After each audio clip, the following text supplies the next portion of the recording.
here, I suppose, isn't it? This is our good friend Tom, and we're doing Tom Flavin, and we're going to do pork today, and we're doing stuff in that, and I'm smiling now because there was a lot of stuff in here at the start, and I just got down an awful lot. So we're going to just, I suppose, talk about pork belly first, Tom. Yeah. We do two types of pork belly. We do one with the rind on, and we do one rindless. I'll just show it you like that. Beautiful. And that's the rind that's going to do, Tom.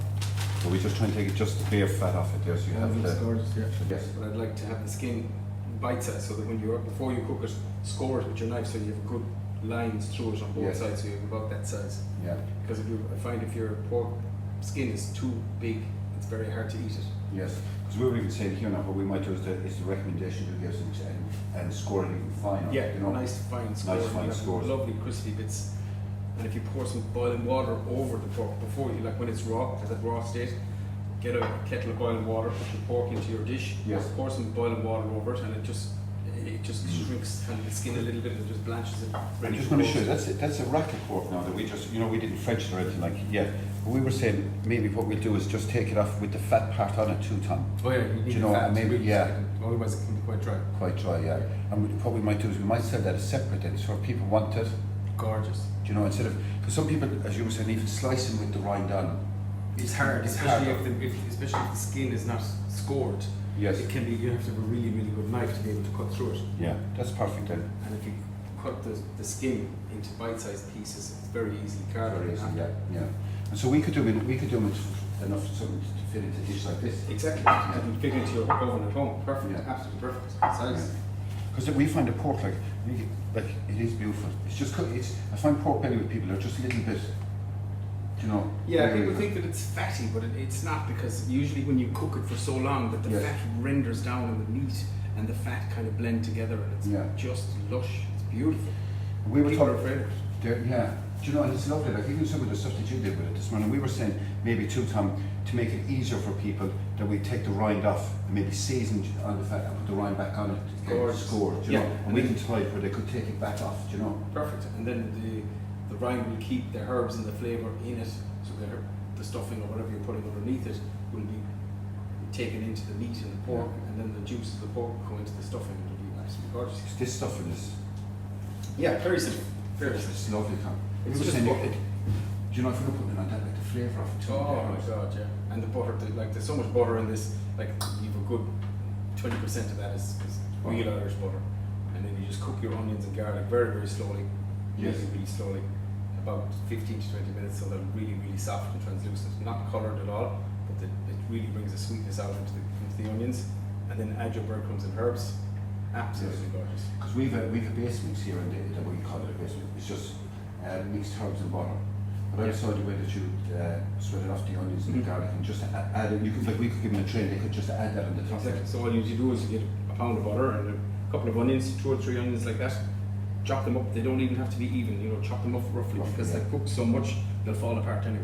Yeah. So roughly chop the onion into the pot, low heat, 20 minutes. Keep moving it because you don't want it to colour. It's calling you're confying the onion so that all the sweetness coming out. It's absolutely gorgeous. It's fabulous, yeah. And that's your stuffing. Simple, but you can use the same base of stuffing for turkey as pork or lamb. Put some apricots into it, put raisins into it, put some herbs. Absolutely gorgeous with lamb. And it's the herbs that are making it. It is, and especially with turkey, I find the sage and onion stuffing the turkey or a little bit of parsley, beautiful. You can't beat it. Because we were saying to our customers here, some people don't like onions, so that's why we'd stop putting onions into it. But this way now is even better again. Yeah, you don't have the acidity of the onions because all the acid is gone. Yes. Some people say they don't like onions, but it's probably the acidity they don't like it, and the rawness. The rawness. For so long. Yeah. Really adds to the flavour. It's beautiful. It's beautiful, yeah. And the pork belly too, Tom, I give them to someone that she cooked there, and they're nice, easy meal, aren't they? Oh, beautiful, beautiful, and it's really it's worth it. Cost wise, it's really inexpensive. Because we break down all our pork, they're just different versions of it, We do all our sausages off this and the shoulder, we have. And pork belly then can be cooked it'll take 3 or 4 hours to cook it really slowly in the oven. Yes. And then take it out and press it. So what I do is, you layer it with your vegetables. So you layer the bottom of your tray with vegetables. Let me show you one here. We'll put a few onions into the bottom of the tray. So inch goes. And the same thing, Tom, just your herbs, Yeah, just a few herbs in the bottom, and then I'll just. Now this is one we do. I learned this in the Philippines a good few years ago. Yes. It's called pork adobo. Pork adobo is basically vinegar, onion, bay leaf, and we've added a little bit of herb there as well. Black pepper, and you can even leave the black pepper whole on top. A little bit of garlic, and again we just leave the garlic whole. And we're going to add a little bit of rapeseed oil, just makes it a little bit more Irish. Yes. You can just cut it. Maybe a chunk of that will fit in here. And a little bit of sea salt. So you have your herbs. Yeah, so the pork belly, so you have all the flavours in the bottom here. So what we do is we rub a little bit of salt in it, and again, don't be too heavy on the salt. Yes. A little bit of pepper. And the bay leaf, the herbs, put a few more herbs in the top. We'll drizzle it with some rapeseed oil. And this is a lovely rapeseed oil from Tipperary. And like Tom, very simple dish. Like Very, very simple. And then loads of flavour. A splash of vinegar, and this will help to cut through the fat. And it adds beautiful flavour. So you cover that with a lid. You add a little bit more onion. And that's Atty Flint's cider vinegar. That's Atty Flint. Yes, that's Limerick vinegar. Down the road. Limerick onions, Limerick garlic and herbs. Yeah. Absolutely beautiful. So cover that into an oven for, I would say that's a young enough pork, so you'll be looking at about 3 hours. And when you take it out after 3 hours, just use a knife and just test it. If the knife goes through it really easily, we're ready. If you have a little bit of resistance, you can put it in for another half an hour or so, but just keep an eye on it. Yeah. And absolutely gorgeous. So what I usually do then is take that out and I Cover that, Tom, no. Cover it, yes. Yeah. Cover it, yes, so it keeps all the moisture in. And then when you take it off, we press it. So we do a pressed pork belly. So here I have some. We did. Yes. There. Oh, that would be yes.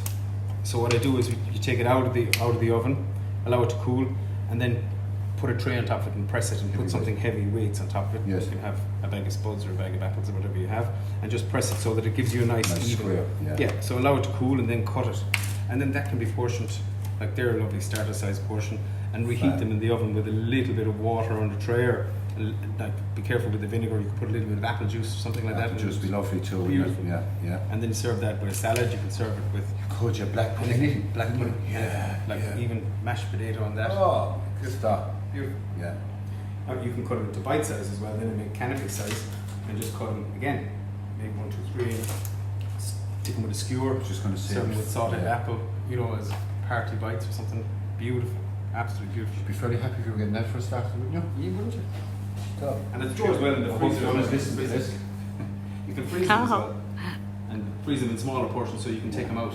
And we were saying to people there 2 times, when you're cooking stuff or cooking or roasting, people cook and then think, I have a few slices left and I want to, but you're better off freezing it. At least you have it for another. Yeah. That's what we do at home. And then you have 2 or 3 free nights then where you have nothing to do. Exactly. Or sometimes it's mix and match, but it's good.